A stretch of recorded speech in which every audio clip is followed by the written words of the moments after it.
You are tuning in to tbrownmedia Mondays. Sit back, enjoy the interview. Only good vibes, only good vibes. Damn, mama, that's a banger.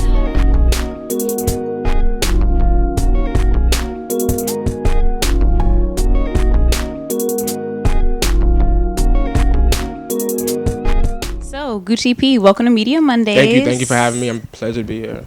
So I just wanted to get right in. What inspired you to want to create this music-focused brand? You started out doing parties, and now you've moved on into this huge empire where you pretty much help artists curate their whole entire experience. Definitely. What inspired you to want to move it from parties to scale it this far up?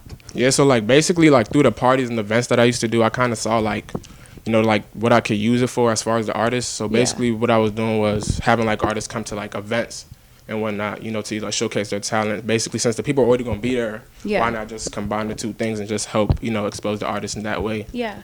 So once I found that, then I started learning more and having fun with it, networking, meeting new people, and seeing the benefits. So that's kind of what inspired me to do the music. Why do you name your brand Tykoon Management? So Tykoon is derived from a word, it's spelled with a C originally, so it means the most powerful in the industry. Yes. So basically we just changed the C to a K kind of. And I also found out today that's actually literally a promotion group somewhere in Atlanta, with Tykoon with a C, to do everything we do for real. So it's actually good we did the K. Yeah. Yeah. Good to branch out and keep yourselves apart. And speaking of that, how do you separate yourself from others? How do you stay unique and fresh in this industry?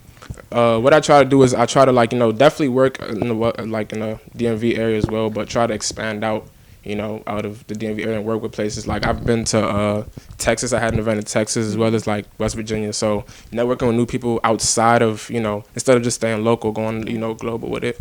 So I feel like a lot of people don't understand the importance of that, but hopefully they will soon. I'm just trying to act on that. What is some advice you can give for someone about networking? Definitely try and because a lot of people don't understand that as far as social media, Instagram for a prime example, the key of it is necessarily not for clout or any of that. It's more of the network and the type of business you can derive from it. Yeah. So with that being said, basically utilize all your surroundings. If you're in college, the people around you is basically an automatic organic fan base, as well as your family, your friends. And if you have an idea or a plan, just stick to it, because a lot of people may have an idea and it's not easy, or it's not an overnight process doing this shit. So it's just stay patient with it, no matter, you're definitely going to come through, obstacles, turn them into stepping stones, and just keep on moving with it, and you definitely get to the point you're trying to get to. Do you ever have moments you want to quit? And when you do, how do you get yourself out of those moments? I would say definitely a lot, I always want to quit with like I said, when a lot of downfalls come, but it's first things first, I'm still kind of the youngest guys doing it, so I still have time, and at the same time I just remind myself it's not an overnight process. So it's I'm gonna get there one day, as long as I stick to the plan. Yeah. I just seen today that video distribution is one of the new services that you're offering. Definitely. Can you elaborate on that for me? Yeah, we just got a partnership basically where through Tykoon, we're actually gonna start off with Lane, of course. We can distribute media and videos to Apple Music, Tidal, Music Motion, Music Choice, Daily Motion, Vimeo, and all the type of huge platforms that kind of have an audience to give the artists a big platform once they drop whatever video. So that's just what we have today. What is some advice you can give some up and coming artists right now?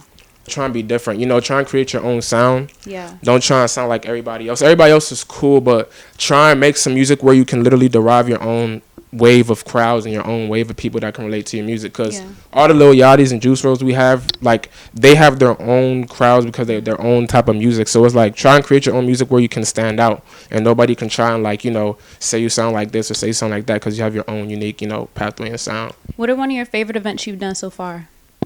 When I met Young Dolph, now, he's one of my favorite artists, so basically when everything went smooth, connected with his manager as well. So I try to connect in every event I go to, even if it's with an artist. I try to connect with their manager, and then as well as meet their artist. So what are some of the hardest and most essential business lessons that you've learned through doing this? You're gonna learn everybody's true colors through business. A lot of people may come by saying one or two things, or we can help with less work, or may show some type of fake love, and then by the time it gets to reality on some other shit, So you're definitely gonna learn a lot of stuff the hard way, because in this business you kind of gotta learn through experience, and within that experience comes a lot of downfall. So just don't let stuff like that, bring you down in whatever situation it may be. Yeah.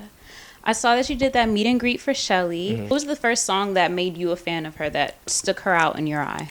Definitely her single, I'm a Northeast Baby. Yeah, definitely. Yes. So that song was definitely a bang. And it's like, since I'm originally from PG, me going to school to Baltimore, DC is right around the way. Just try to, switch audiences. And she definitely has talent. Yeah. And actually, we went to Morgan and Towson as well. And then at Towson, she definitely had a long line of fines. Yes. She didn't even know she had at Towson because, Towson is a PWI. Right. Let alone there's still a few people, that's black over there. So that, she saw, it was a long line out the door. So, like, seeing her fans, seeing her happy as well as her management was definitely something cool as well. Yeah, Shelly the MC is extremely talented. I got hip to her from her freestyles on Twitter. Like, she will always just post these random bomb-ass freestyles, and then Northeast Baby dropped, and I'm like, shit. Yeah, she definitely lit. What inspired you to want to get into artist management, and why pick Lane? Like, what stuck him out from everyone else that you've been seeing? That's definitely a good question. So as far as Lane, I feel like his music is definitely different from everybody else, because in the DMV, not to name pick, but it's like a lot of people trying to sound like, Beautiful. Like, we have like a lot of people that try to sound like Money More or, Young Manny, which is cool, but that's not necessarily what's going to break. And one thing about Lane is his music, I can say, can, cater to like a mainstream audience, because at the end of the day, I would say, like, the white people, basically, that's where the money comes from. And if your music can't relate or, cater to them, it's kind of an issue in the market, and it's going to be a waste of my time and kind of your time. Yeah. Because, the goal is kind of to either, for him to blow out and then come back home, or for him to blow home and then go out. But it's good to have the fan base outside of the DMV, in Cali, Atlanta, where his music is actually doing the best, is doing better, in Cali and Atlanta than it's doing here. What about his song Cranked It? Y'all realize, like, this is what we want to go with the single. We want to make a video for this. What about that song stuck out to you? Yeah, I feel like it was definitely, showcasing his differences as far as everybody else. Like, he can still mix, relatable, I would say, trap lyrics, but, give you a different feel, beat with it that people are not hip to. So they definitely going to get hip to that. What is one thing you want people to know about you? I'm going to be at the top. Period. I'm going to be at the top. That's definitely what people I know. Sooner than later. That's a good question. Well, thank you for joining me. Thank you for having me. Yeah. Yeah, make a couple hits in my sleep.